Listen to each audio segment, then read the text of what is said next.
Setiap pengusaha tahu pentingnya menyusun bisnis plan guna mensukseskan usahanya. Bisnis model Canvas merupakan strategic management tools yang praktis untuk membantu kita menyusun bisnis plan. Namun, masih banyak yang kurang paham bagaimana cara memulai menyusun bisnis plan menggunakan alat bantu bisnis model Canvas. Bersama saya, Catur BW, mari kita bahas.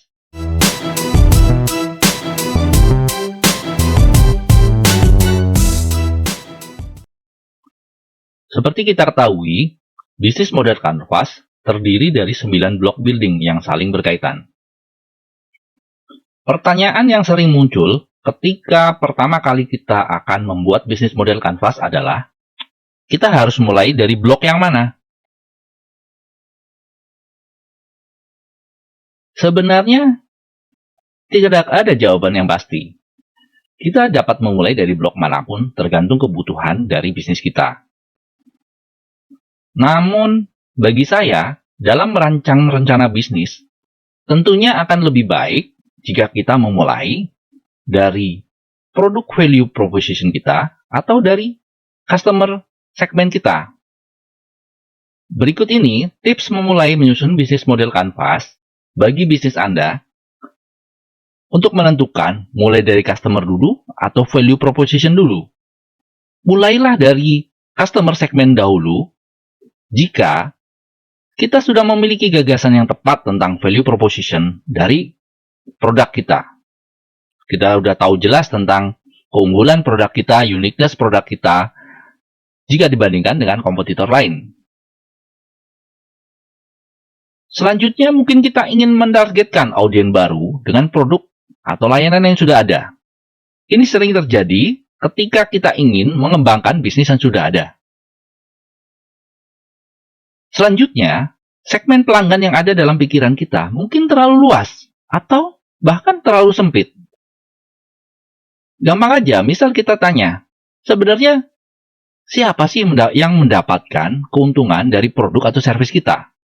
Jika jawabannya adalah, ya semua orang. Semua orang juga butuh produk servis kita. Maka, artinya segmen pelanggan kita itu masih terlalu luas. Dan sebaliknya, jika ternyata jawaban kita adalah, oh yang membutuhkan produk kita adalah seorang yang terlalu spesifik. Misal, ini hanya untuk orang-orang di daerah Bekasi yang usianya 50 tahun ke atas dengan penghasilan di atas 10 juta sebulan, mantan pensiunan, dan hanya suka membaca koran.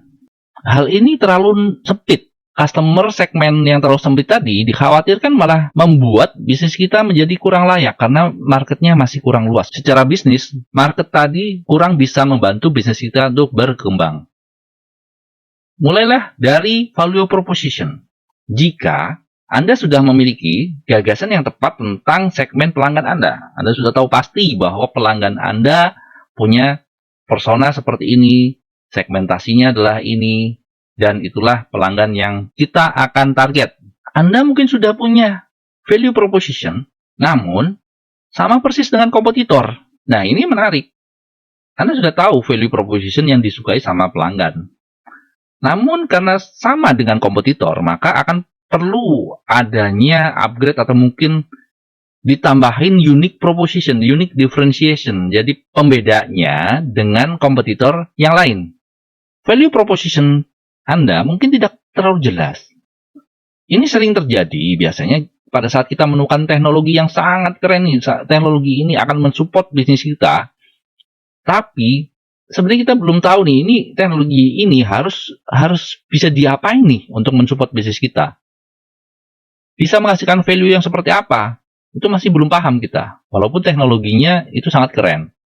Atau Anda sebenarnya tidak mempunyai nilai proposition. Kita belum punya value proposition karena produk service kita terlalu biasa. Jika ternyata bisnis kita menawarkan lebih dari satu produk atau layanan, di mana masing-masingnya memberikan value proposition yang berbeda. Dari tips-tips tadi, coba cermati, pelajari, dan verifikasi bagaimana informasi-informasi tersebut itu saling mendukung. akhirnya menentukan apakah value proposition dulu yang kita susun atau customer segment dulu yang kita tulis.